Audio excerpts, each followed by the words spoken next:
Oi, crianças! Vamos lá para mais uma aula de geografia. Essa aula do capítulo 15. Nossa aula de número 17. Nós já fizemos a introdução deste capítulo, então eu vou fazer um breve resumo para darmos continuidade, tá certo? Aí lá na página 188, o nosso tema é As cidades crescem. Na imagem de abertura, nós podemos ver a cidade de Belo Horizonte, onde teve um alagamento, chuvas fortes, que fez a destruição, né? Nós já vimos, já debatemos sobre isso. Na nossa página 190, nós aprendemos um pouco sobre o crescimento de uma cidade e que para ela crescer, ela depende da economia. E a partir daí nós começamos a ver como se desenvolveram, como foram se desenvolvendo as regiões do Brasil, né? As regiões do atual Brasil.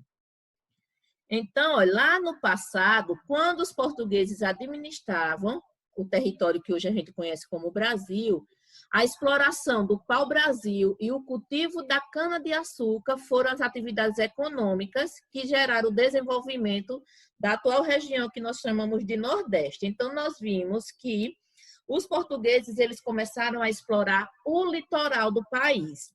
Com a exploração, eles começaram a crescer economicamente a partir da exploração do pau-brasil e do cultivo de cana-de-açúcar. E foi aí que começou a se desenvolver a região Nordeste. Só que a diminuição da produção dos engenhos de açúcar começou a diminuir, fazendo com que eles começassem a explorar o interior do país, em busca de outras riquezas. E com isso, com essa exploração, eles começaram a encontrar ouro. E com esse ouro, a atividade econômica fez com que desenvolvesse alguns povoados que estavam localizados nas regiões que nós conhecemos hoje como Sudeste e Centro-Oeste. Que nós temos o exemplo de Ouro Preto, Minas Gerais, que foram descobertos ouro lá e eles começaram a trabalhar com a exploração de ouro. No ano de 1879, começou a ser desenvolvido o quê? A região norte. Com que tipo de economia? Com a extração da borracha. Então, lá na região norte, começou a se desenvolver mais as cidades que nós conhecemos como Belém, no Pará, e Manaus, no Amazonas, que era exatamente a extração do látex para a produção de borracha. Também nesse ano de 1879, começou a se desenvolver cidades no sul e no sudeste, agora com o cultivo do café. E algumas dessas cidades foram desenvolvidas nos estados de São Paulo, Rio de Janeiro, Paraná, certo? Aí, a partir de 1970, a maioria das pessoas começaram a se mudar para as cidades. Por quê? Porque lá começou um processo de industrialização muito grande e as pessoas começaram a se mudar em busca de melhores condições de vida. Com isso, a população da cidade começou a crescer e ela começou a crescer demais. E esse processo ele ficou conhecido como urbanização, ou seja, o processo das cidades começarem a aumentar, certo? Nós vimos também um pouco sobre o crescimento das cidades que são vistas a partir de imagens enviadas de satélites, lá na nossa página 192. Embora os satélites também captem imagens do alto, que no caso de cima para baixo, essas são diferentes se forem feitas fotografias, usando, por exemplo, drones, para fazer tirar foto da parte de cima do território. Por quê? Porque os satélites eles estão localizados em lugares muito mais altos, ou seja, estão localizados na atmosfera. E por isso, as suas imagens ela consegue abranger uma área muito maior. Então, a gente consegue ver um espaço muito maior do que seria visto se a gente tirasse foto só de cima, utilizando um drone, por exemplo. Além disso, por meio de diferentes ferramentas presentes nos satélites, essas imagens são importantes para saber mais sobre o clima, para acompanhar fenômenos naturais e também para o desenvolvimento da cartografia. Certo?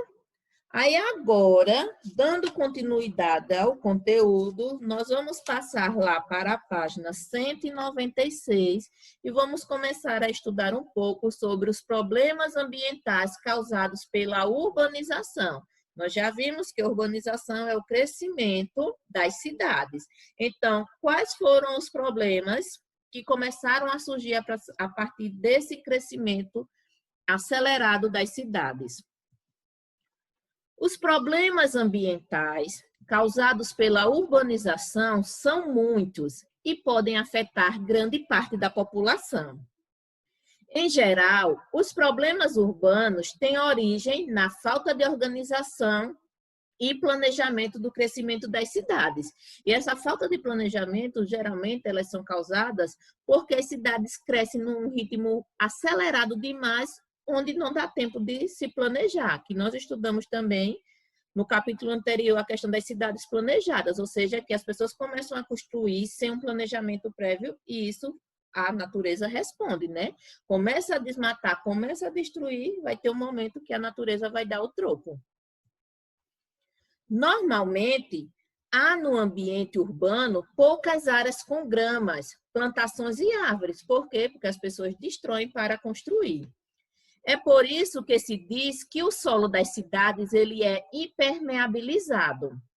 Ou seja, não tem como a água da chuva cair e se infiltrar no solo, porque não tem solo, tem asfalto no lugar. Então, essa falta de solo faz com que ocorra o quê? Alagamentos. Nesse ambiente, o asfalto e o concreto são bastante presentes e impedem que a água das chuvas se infiltre no solo.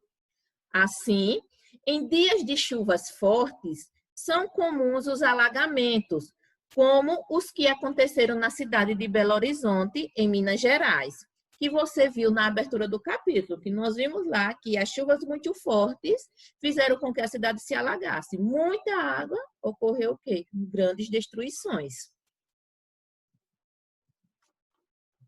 O lixo também, quando descartado de forma errada, também se torna um problema, pois fica retido no sistema de escoamento de água. As pessoas fazem o quê? Impermeabilizam o solo através do asfalto, que eles fazem. Aí, como a água da chuva não tem como se infiltrar no solo, eles fazem um tipo de bueiros, né? Para que a água escorra por ali. Só que o lixo que é jogado no meio da rua, ele vai fazer o quê? Entupir essa passagem de água, fazendo com que o alagamento ocorra também. Esse lixo pode chegar aos rios, aumentando o risco de transbordamento de suas águas.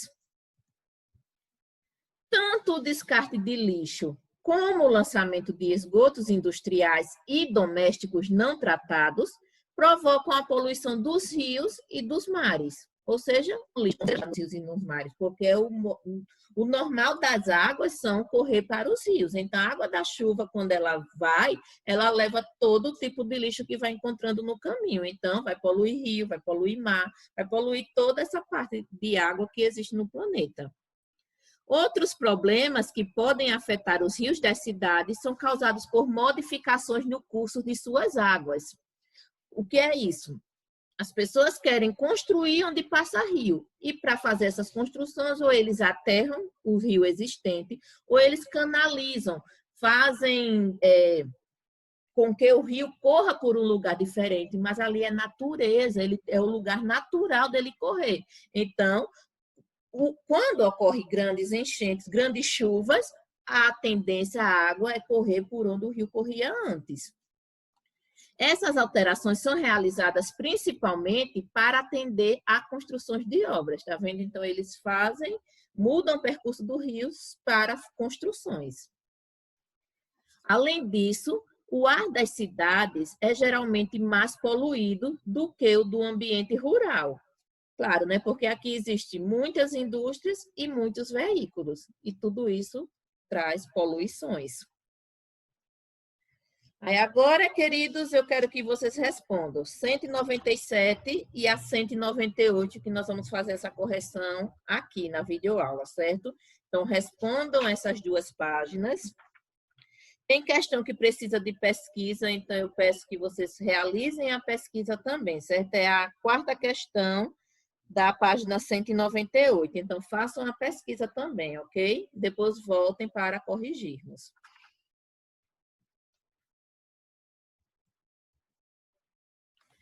Vamos lá para a nossa correção.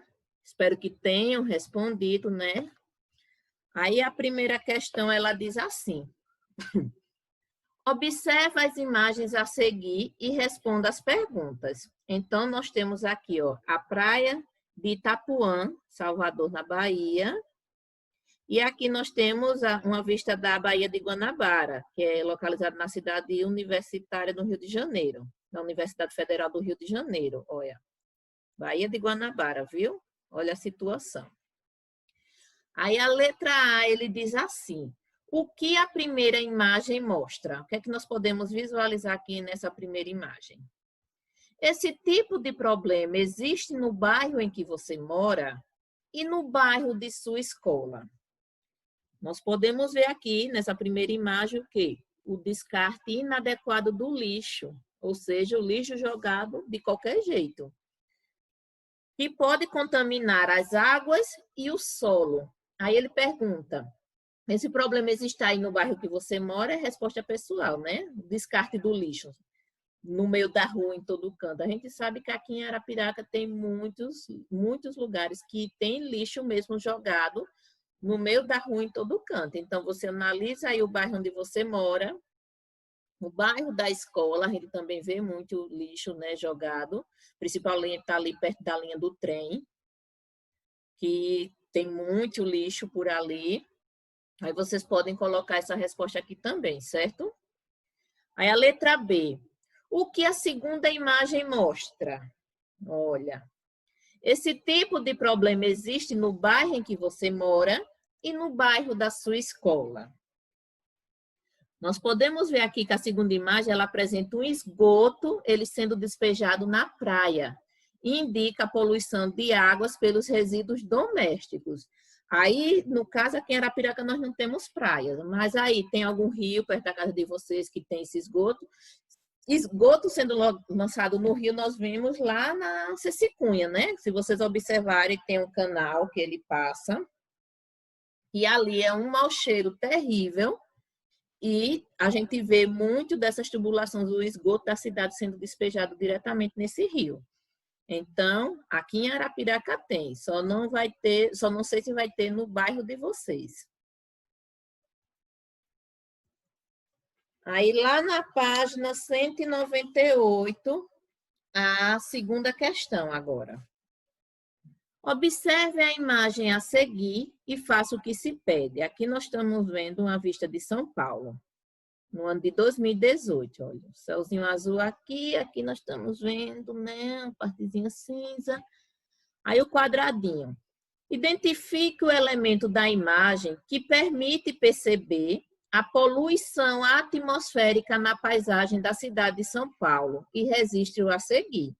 Nós podemos ver aqui, ó, essa parte cinza aqui é o que está representando a poluição, ó, o ar poluído. Se vocês virem aqui mais para cima, o céu está bem azulzinho.